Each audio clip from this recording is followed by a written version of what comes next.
This episode is brought to you by San Pellegrino Ciao. A gift from Italy to your home. San Pellegrino Ciao is a flavored sparkling water made with real fruit juice, finished with a pinch of Sicilian salt for a perfectly balanced taste. So which flavor will you choose? Peach, lime, blood orange, cherry, or maybe the all-new limoncello? Crafted in Italy with 0 grams of added sugar. San Pellegrino Ciao. Buy it now. I've been in this library for 6 hours. I'm out of snacks and energy. Plus, I just realized I forgot to put deodorant on. Oh, girl, you're a mess. Let's run to Target.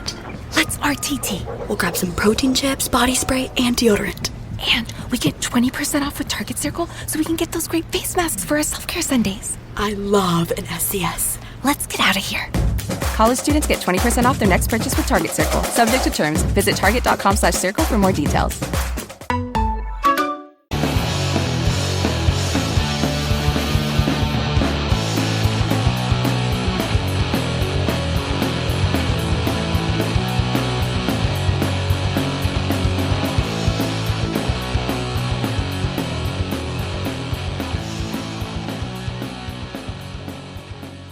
Some days we talk about a band, some days we talk about concerts, some days we talk about albums, and some days we talk about perfect albums.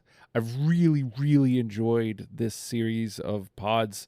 At the time we're recording this, there still has only been one released, but these might be my favorite so far that we've come across as dailies. Is I am really getting a peek behind what makes panelists tick. And, you know, we have these episodes where, like, it kind of makes sense. Like, we just did Teenage Fan Club, and seeing the intersection between you and Adam finally, you know, Christian, made sense to me. Like, Teenage Fan Club makes that make sense.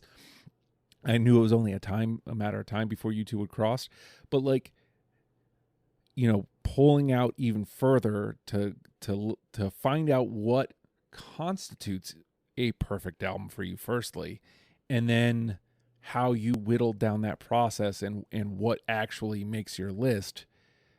I'm just intrigued with how do you get here, and what is it that constitutes a perfect album for you, Christian?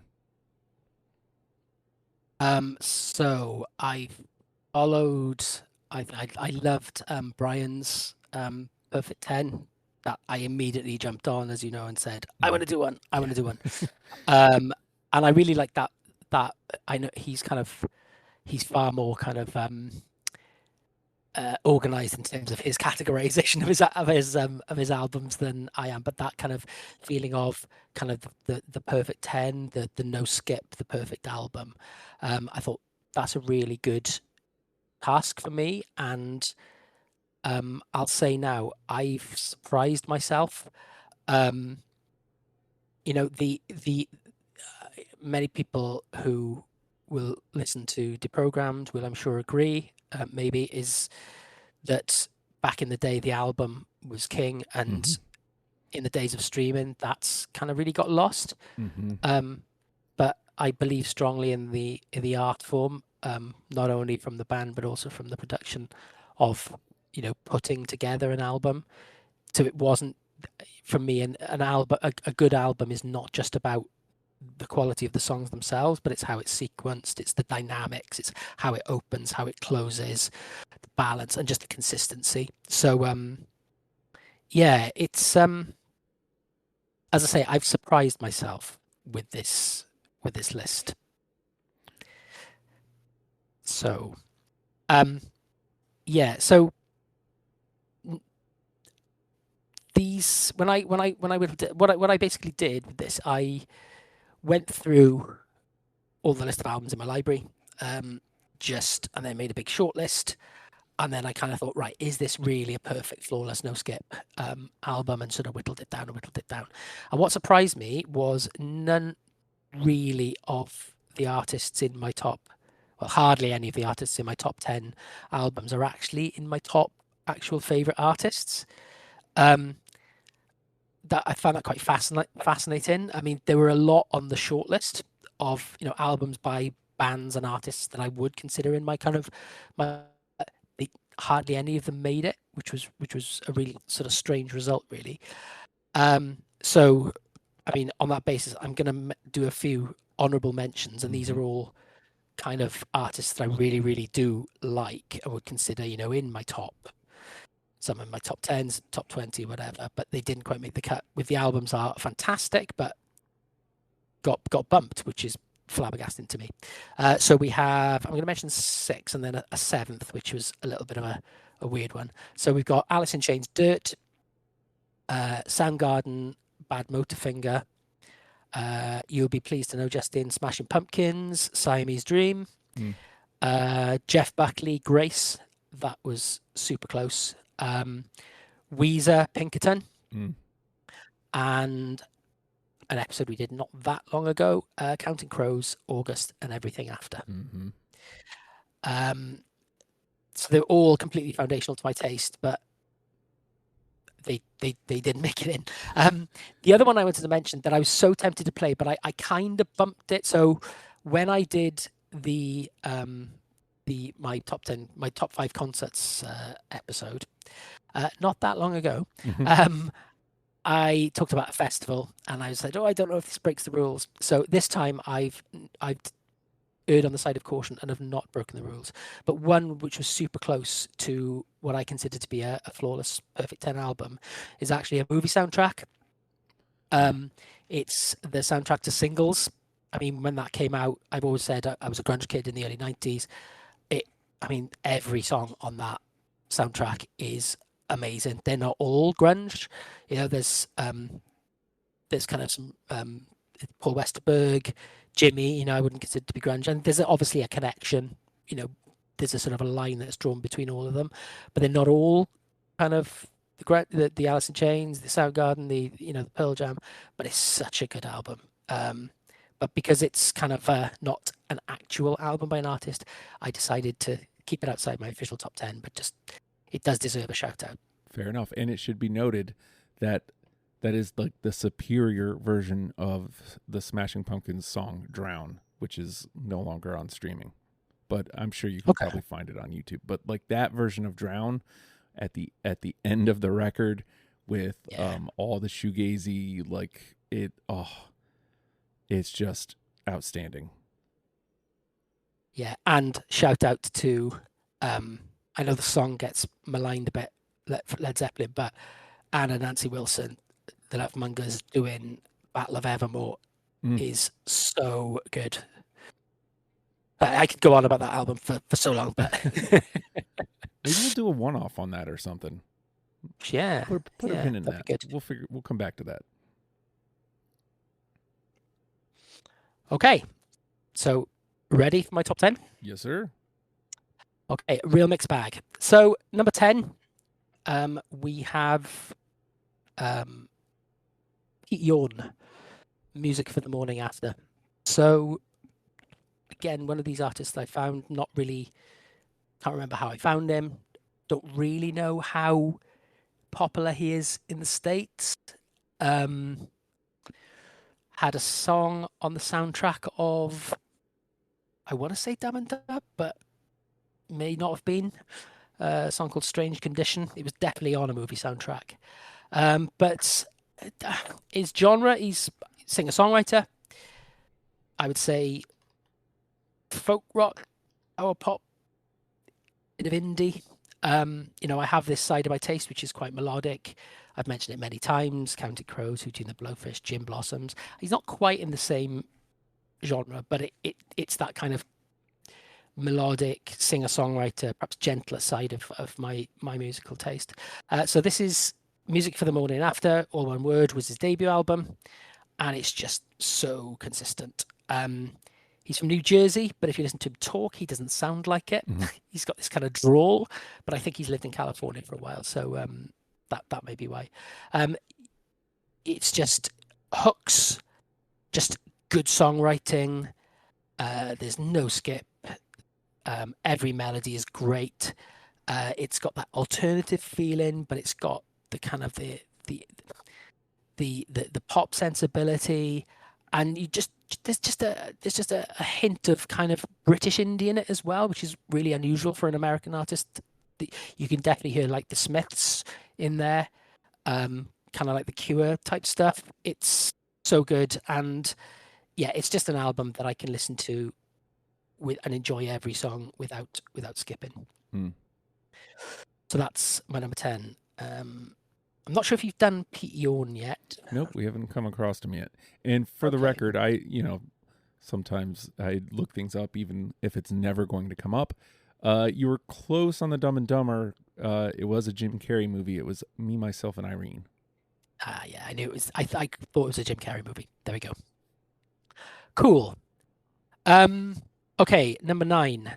I mentioned this on the top 5 concerts episode. I've not had a chance really to talk about hip hop on Deprogrammed, and I felt that I should have representation in this list. I didn't force it in. This is a flawless album, but it was a bit of a surprise to me that this was the album that kind of I landed on, because I wouldn't say the artist is necessarily my favorite hip hop, but the album is phenomenal. So Tribe Called Quest is probably my favorite hip hop artist. I love all that native tongue stuff, De La, the soul. I think Snoop Dogg's Doggy Style is a really, really good album as well in terms of that consistency and an all the way through. But I've decided to pick for my number 9, Cypress Hill, Black Sunday. Wow. So this came out early 90s. I mean, as is typical in the genre, you have songs, but you have kind of interludes, you have skits, but even the interludes and skits, there's not so much skits on this, they're more kind of interludes, but there's sort of little bit instrumental bits and things like Legalize It and that kind of stuff, but they just fit so well together. In the early 90s, about that kind of rock rap crossover thing. And I think this fits quite well with that, because Muggs's production is quite, the imagery is, the imagery in the album is black. It was Black Sunday, isn't it? It's dark, it's gothic almost. And I find that Muggs's sort of beats have that kind of alternative hard rock edge to them as well. Be Real as a rapper, he has this sort of high-pitched nasal delivery, which has this kind of, at the same time, kind of cartoonish but also menacing quality, which I absolutely love. I mentioned I liked Tribe Called Quest.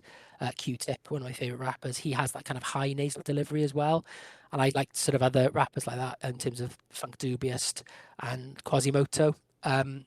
So I love Be Real's rapping. And of course, they collaborated. We mentioned soundtracks earlier on. The Judgment Night soundtrack is another soundtrack I loved back in the day. That was all collaborations between rock and rap artists, and they had not one but 2 on that album. They did one with Pearl Jam and they did one with Sonic Youth. I just think it's a flawless album. Is it the hip hop album that I go to the most? Probably not, but in terms of that consistency, about no weak spots in the album, absolutely. I wouldn't have seen a Cypress Hill. You could have given me 25 artists, and I wouldn't have seen Cypress Hill coming a mile away. Like that's. Neither would I. Again, I love this. This is why I love this. I hope listeners do too, because it's fascinating. Okay, back to guitars. My number 8 is Jimmy Eat World, Bleed American. I just think it's a masterclass in power pop, emo rock kind of thing. Early 2000s. I mean, they're pretty well known album. Certainly, I think more in the States than in the UK, as is typical for me. It's got those sort of up tempo, high energy bangers, but then it's got real emotional kind of bits as well. There's a run in the middle, and this won't be the last time I talk about a run of songs, but there's a run in the middle. You've got The Sweetness, which has got, for me, is the best song on the album, The Rock. And then you've got the double punch of Hear You Me, which is just heartbreaking. Apparently it's based on a story of these 2 sisters who were around the scene who were killed in a car accident, and it's a tribute to them. But it's an absolutely beautiful song. It's like the hook is "May angels lead you in," and then you go into a more up tempo song, but it's kind of as emotional in a different way. If you don't dote, it's kind of like a song of unrequited love and just the emotion through those two songs, but everything around them as well. There's not a bad song on the album. It starts really up tempo with the title track, Salt, Sweat, Sugar, Honey, Asphalt, and then it closes with My Sundown, which is a really kind of low tempo, and it's got everything: big guitars, great harmonies, emotion, and yeah, just great songwriting. I think Jim Adkins is fantastic. I feel like I couldn't include that record in mine, and this is no fault of the song, but the middle has been basically erased from my memory. So, well, spoiler alert, there will be another album on this list where there is a similar vibe. Okay. Yeah. Okay. Number 7. This is an artist that I don't think is particularly well known, but we will see. The band's called the Juliana Theory, and the album is called Emotion is Dead. And as I didn't deliberately pick I don't know if it is obscure, but didn't deliberately pick obscure things. But it's good that there are a few, because for me, listening to these and listening to Brian's, hopefully if it makes people check out the albums, then brilliant. So how would I describe the Juliana Theory? Emotion is Dead. They're all over the place. They're rock, they're pop, they're emo, they're post-hardcore. The album covers so many genres. I think it's criminally underrated. I think it's a travesty it isn't better known. So it opens really well. Into the Dark, big anthem. Fourth song is called We're at the Top of the World. Some may regard it cheesy, but I think it's one of the best pop songs I've ever heard. It just, if you said something, write the ideal pop song, it's there. It's so good. And then that's followed by a song called Is Patience Still Waiting, which sounds like starts with chugging guitar, sounds like sort of New York hardcore. They just back and forth, but every song is strong. There's a little interlude in the middle, which kind of ties the whole thing together. Just song after song after song. The tunes, it's got everything. It's got everything for me. It's got the pop sensibility. I've talked a lot about melody on Deprogrammed, but it's also got the heaviness and the emotion, and it's an absolutely brilliant album. That's all I can say about it. For the record, again, here, let me interject for no reason, but you did mention that you weren't sure how well known they are. I couldn't tell you a song, but I am familiar with the name. So that's like one of those ones where if we ever did the episode, that feels about right. Yeah. So like I've heard of them, just never, of course, clearly never did the dive, but I couldn't tell you a song by them. Yeah, that feels about right. Yeah, that's what I kind of thought. Okay, number 6. You will know this one, Justin. This is a indie rock power pop from Auckland, New Zealand. You know who they are now, Justin.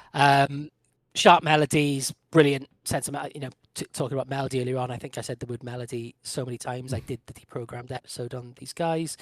Brilliant hooks, really tight band, great harmonies. It's the best and Jump Rope Gazers. Hell yeah! It just the perfect power pop album. Again, light and shade, fast songs, mid-tempo songs, but with great guitar work. Just Beth is just Elizabeth Stokes is just a fantastic songwriter. I've said on the episode, I love the New Zealand accent. It comes through in the music. I could listen to her sing anything. But again, there's just not a weak song on the album. I'm not getting excited, dying to believe. Both quite up tempo to start off. Then it goes into a brilliant 4-song run. Jump Rope Gaze is the title track, which is a bit of a love song. Acrid, Do You Want Me Now, and Out of Sight are four of my favorite Beth songs. just looking at the track list now, there is just not a there's not a weak song on this. And then it ends with, no, it doesn't end with this. Just the last but one song is "You Were a Beam of Light," and just the lyrics are great. "You were a beam of light. I guess that's why your battery runs dry." The songwriting is amazing. The second most recent album on this list, I think this was released early 2020s, but it's, if you don't know it, Def and Justin will second this, I know. Sure. Definitely check out Jump Rope Gazers by the Beths. And just the Beths catalog, just in general. Like, oh, for sure. I love the Beths. They just came out with a record, which anybody listening would like to do. Since we last spoke on the Beths, Straight Line Was a Lie came out, I think, late last year. So we have one to talk about. This episode is brought to you by San Pellegrino Ciao. A gift from Italy to your home. San Pellegrino Ciao is a flavored sparkling water made with real fruit juice, finished with a pinch of Sicilian salt for a perfectly balanced taste. So which flavor will you choose? Peach, lime, blood orange, cherry, or maybe the all-new limoncello? Crafted in Italy with 0 grams of added sugar. San Pellegrino Ciao. Buy it now. I've been in this library for 6 hours. I'm out of snacks and energy. Plus, I just realized I forgot to put deodorant on. Oh, girl, you're a mess. Let's run to Target. Let's RTT. We'll grab some protein chips, body spray, and deodorant. And we get 20% off with Target Circle, so we can get those great face masks for our self-care Sundays. I love an SCS. Let's get out of here. College students get 20% off their next purchase with Target Circle. Subject to terms. Visit target.com/circle for more details. This episode is brought to you by Perfect Bistro Cat Food. Hey guys, today I'm interviewing my cat about his perfect bistro food. Percy, you seem to be a big Perfect Bistro fan. Care to comment?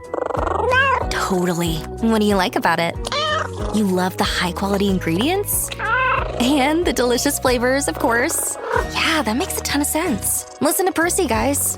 Visit perfectbistro.com to try it for your cat. Cool. And I've not managed to catch up with that one yet, so that's definitely on my list. Okay, into the top 5. Number 5. This, the genre, the artist. If you told me this would be in my top 10, in my top 20, never mind in my top 5, it would have surprised me. But when I really sat down and thought about it and remembered the experience I had when I discovered this album and going through the track list, it was just like, I can't not include it.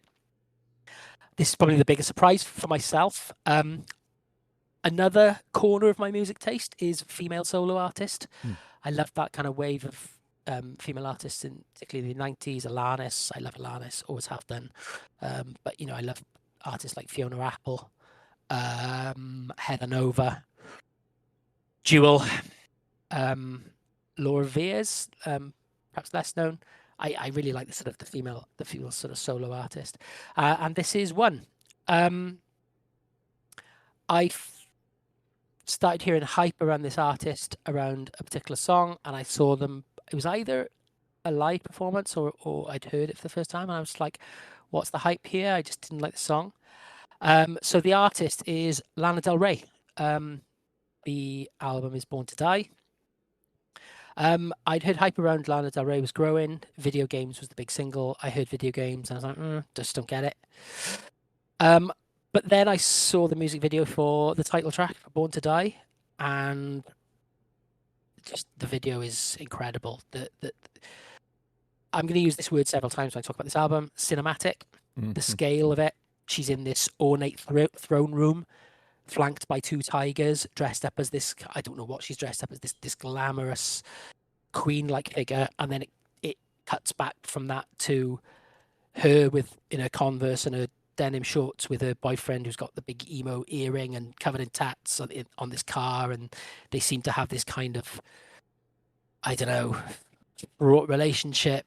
The video's fantastic. The song blew me away, but I think sometimes when you see a song in the context of a video, it kind of, if the video is good, it can elevate the song as well.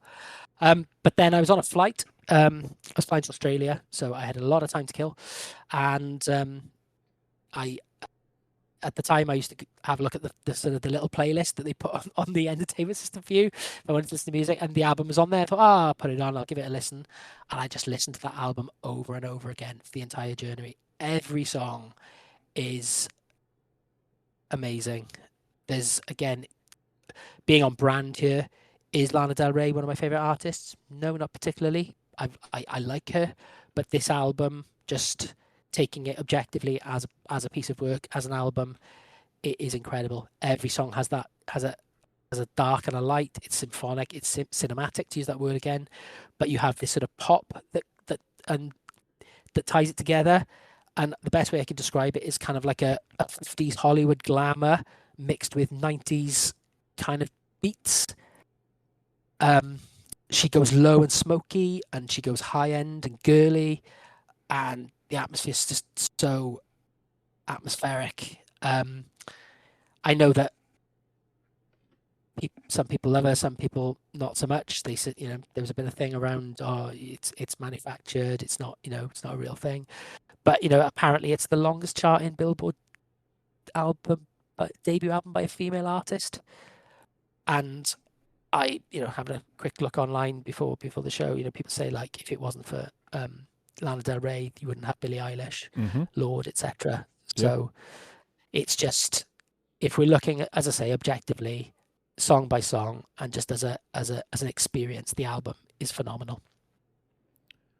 Man, you're really swinging for the fences. I love this. All over the place, but yeah, that's kind of cool, because it means it's not predictable. And there's a little bit of something for everybody, hopefully. And it's like thought out. It's not, you didn't just go to your 10 favorite artists and pick your favorite albums by those artists. Exactly. I could have done Dirt, I could have done Super Unknown, I could have done Siamese Dream, but who wants to do that? Everybody knows those. Yeah. Okay, number 4. I've done a Deprogrammed on these. I talked a lot about this album on the show. So I will be repeating. It is less a musical album than a work of art and an intellectual treatise on the horrors of the 20th century. It's my compatriots, Manic Street Preachers, The Holy Bible.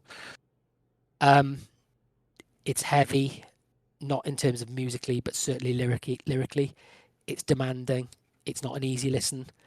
But the musicality is amazing. James Dean Bradfield, the singer, and with Sean Moore, the drummer, the main music writers, and then Richie Edwards, who disappeared and still hasn't been found.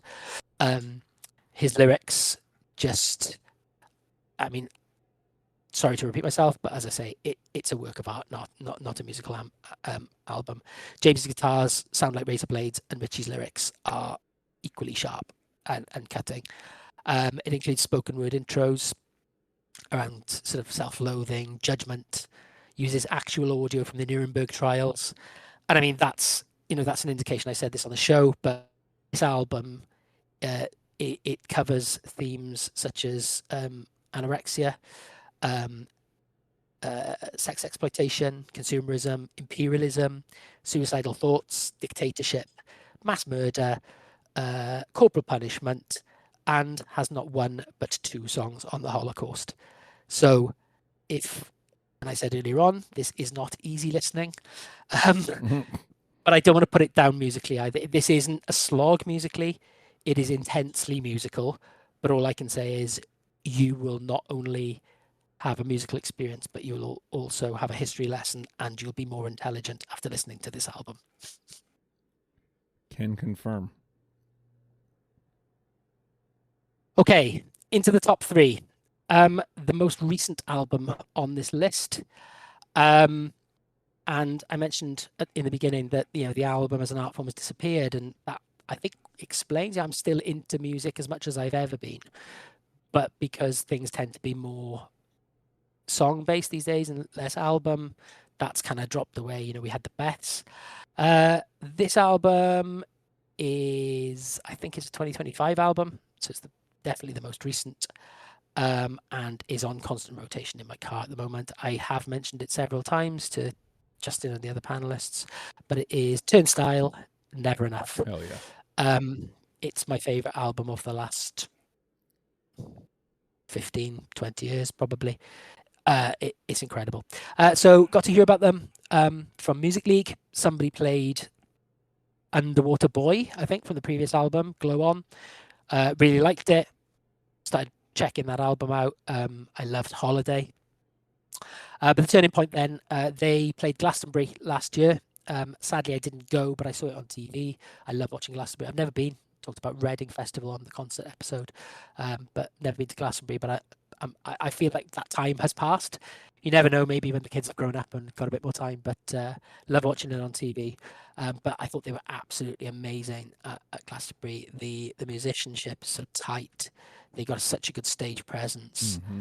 And it's just, again, it's just a song. It just hits you one after the other with brilliant songs. You know, it's a modern kind of post-hardcore, you know, there's a huge mosh pit there, post-hardcore kind of vibe. And yes, the guitars are heavy, but it's got an 80s vibe flowing right through it, which kind of harks back to my youth. It has atmospherics.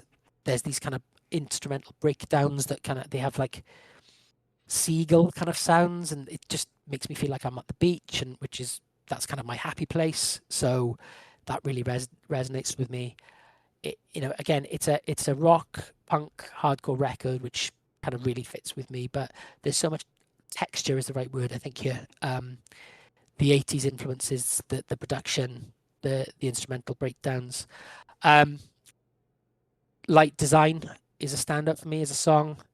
It's got heavy guitars, but it's got this kind of 80s synth as well. That is an incredible song. It's not long enough. I want it to last longer. It's only like 2 minutes long, but I absolutely love that song. Birds, which was a single, I think. It's a song of two halves, and when the groove drops, it kind of and that just makes me go nuts. Just this Look Out For Me is kind of a long song, which kind of ends up with almost like a bit of a techno breakdown, but then it kind of stops, and the singer just comes in with this anthemic middle eight. And now I'm swinging from your arm, sticking from your shadow, standing in a line to disappear. It just makes me stop and listen. It's yeah, I will literally tell anyone who will listen how good this album is. And I believe it won Best Rock Album at the Grammys, so just demonstrates I got absolutely flawless taste. And look, I'll go to bat. I haven't listened to the newer record as much as I should have yet. I have listened to it. I've given it probably like a proper 2 to 3 spins. And I love it. But anybody wanting to go to bat for Turnstile, I will firmly support, because they blew my socks off when we did that episode. When I saw them, like, these dudes deserve everything they're getting right now, because they rock. They rule. Absolutely. And we got a Brit in there as well, the guitarist, Meg Mills. Okay, top 2. So this is a band that I saw a video for in the early 2000s. Saw a song that they had called In This Diary, and it was really weird because I'm a bit of a bedroom guitarist. I'll write the odd song, but I don't do it publicly. I don't do open mics or anything. I just do it for me. But I had this real weird connection with this song because I know you play, Justin. I don't know whether this has ever happened to you, but when you hear a song and for the first time and you go, yeah, that's what I would have done. That's the chord change that I would have done. That solo felt right, even though I've never heard this song before. If I was writing this song, that's where I would have gone with the song. It was just really, really weird. And that created an instant connection with this band. So I went out and bought the album. So the band is the Ataris. Oh. And the album is So Long Astoria, which is from the early 2000s, I think 2003. Now, I think people may think of the Ataris and kind of think, oh, they want just one of those Warped Tour bands. But they are different to any kind of pop punk. They are a pop punk band, I suppose. I would class them as, but they're different for me from many of the other pop pop punk bands that I've heard, because yes, they have pop punk energy, but there's an emotion and a gravity to their lyrics which is a little more emo.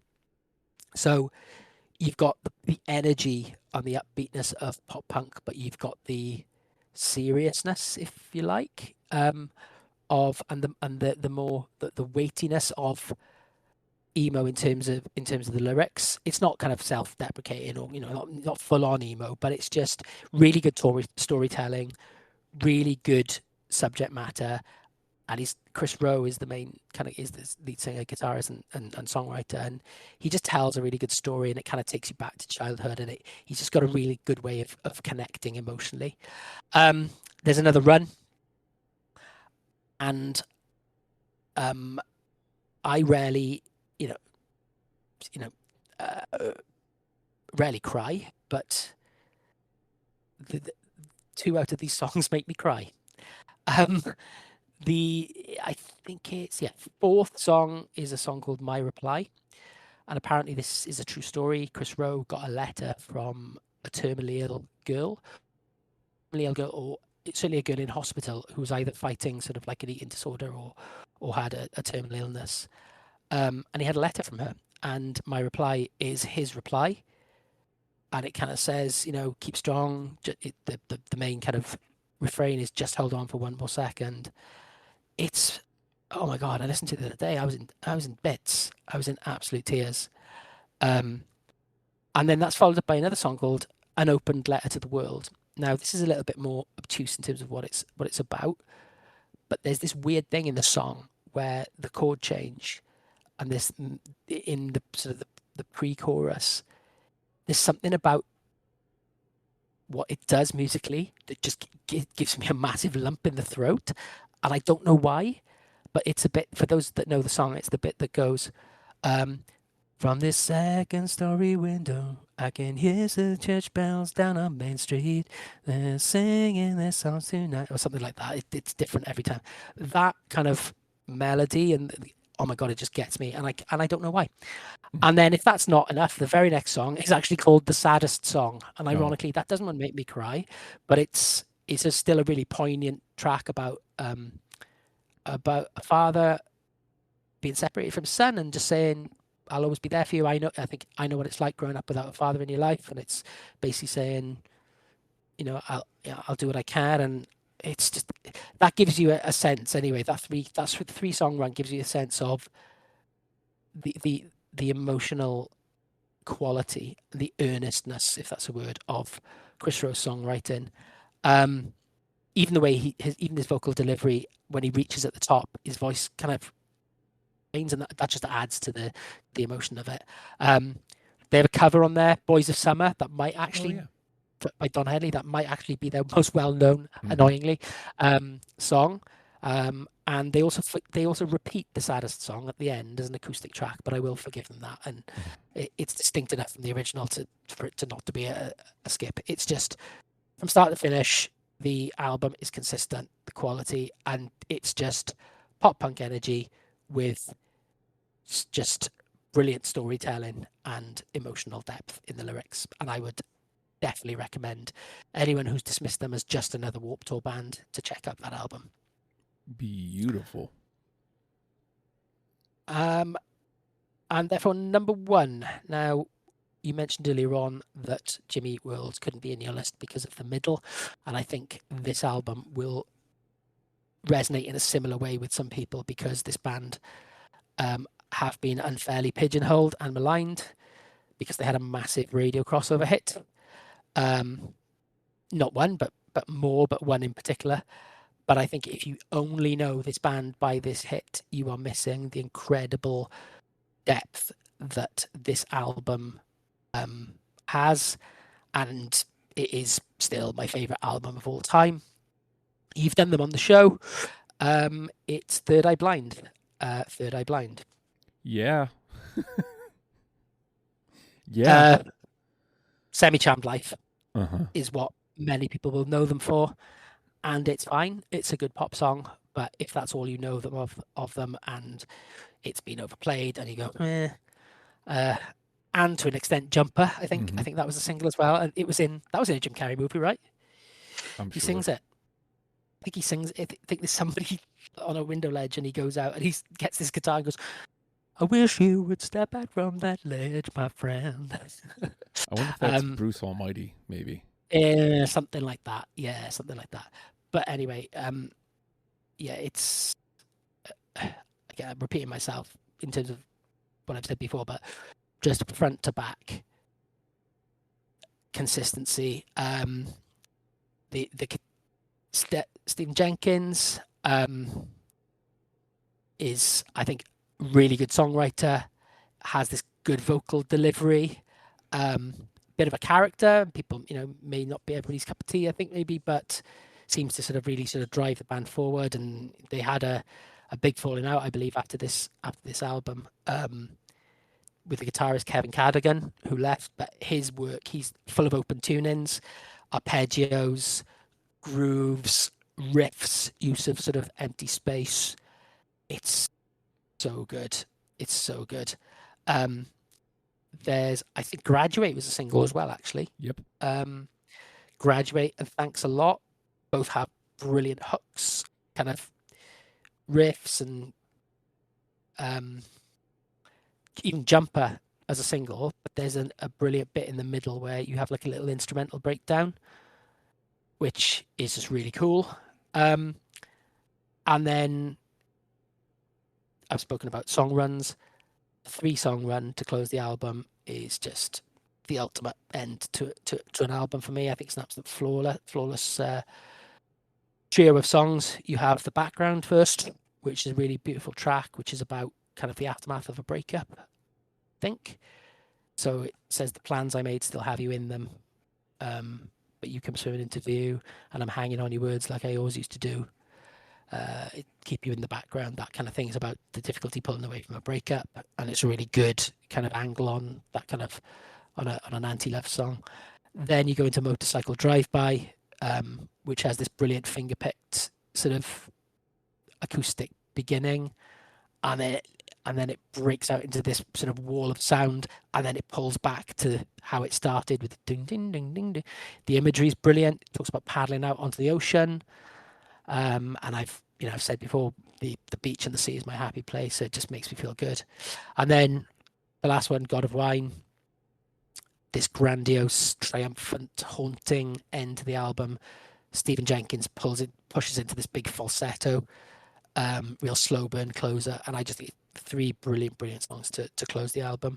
It, as I say, this band may not be everybody's cup of tea. They may have, but I think they've suffered from overplay, from perhaps the perception that people have from the singles, particularly the do do do do do do do of Semi Charmed Life. But once you delve into the album, there's just some really good, solid, well written rock songs, and it's a journey. And I love the album, obviously, because it is my number one. This episode is brought to you by San Pellegrino Ciao. A gift from Italy to your home. San Pellegrino Ciao is a flavored sparkling water made with real fruit juice, finished with a pinch of Sicilian salt for a perfectly balanced taste. So which flavor will you choose? Peach, lime, blood orange, cherry, or maybe the all-new limoncello? Crafted in Italy with 0 grams of added sugar. San Pellegrino Ciao. Buy it now. I've been in this library for 6 hours. I'm out of snacks and energy. Plus, I just realized I forgot to put deodorant on. Oh, girl, you're a mess. Let's run to Target. Let's RTT. We'll grab some protein chips, body spray, and deodorant. And we get 20% off with Target Circle, so we can get those great face masks for our self-care Sundays. I love an SCS. Let's get out of here. College students get 20% off their next purchase with Target Circle. Subject to terms. Visit target.com/circle for more details. This episode is brought to you by Perfect Bistro Cat Food. Hey guys, today I'm interviewing my cat about his perfect bistro food. Percy, you seem to be a big Perfect Bistro fan. Care to comment? Totally. What do you like about it? You love the high-quality ingredients? And the delicious flavors, of course. Yeah, that makes a ton of sense. Listen to Percy, guys. Visit perfectbistro.com to try it for your cat. So before we leave this album, that opening run is what makes Semi-Charmed Life not have that worn out feeling to me. Losing a whole year into narcolepsy into Semi-Charmed Life brings Semi-Charmed Life back to life every time for me, because I definitely had a moment of time where I was just like, oh God, I'm done with this song. But if I ever listened to the record, I never skip Semi-Charmed Life ever, because it fits perfectly right where they put it. Funnily enough, the song that would keep that record off of a perfect list for me is How's It Gonna Be, because that was a single here that it, I don't know, like, to me it's the weak link, and it I don't know, like, it, I don't know how to explain it. I may have on the episode, but like, I've come back around to the song, but not as much as I have the other singles. Yeah, no, I think it's great. I love. I say that for me, it's my number one because there are just no weak songs. I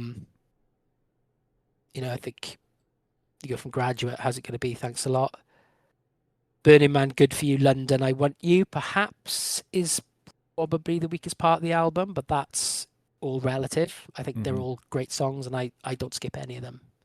I love it from start to finish. Ladies and gentlemen, Christian has put his stamp on Third Eye Blind's first record. I've said this a million times. It's,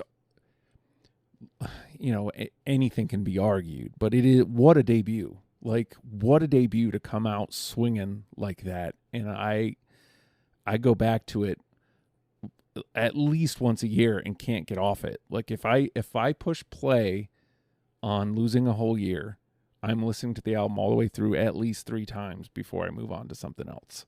So Case closed. Right? I'm just saying. So there you have it, folks.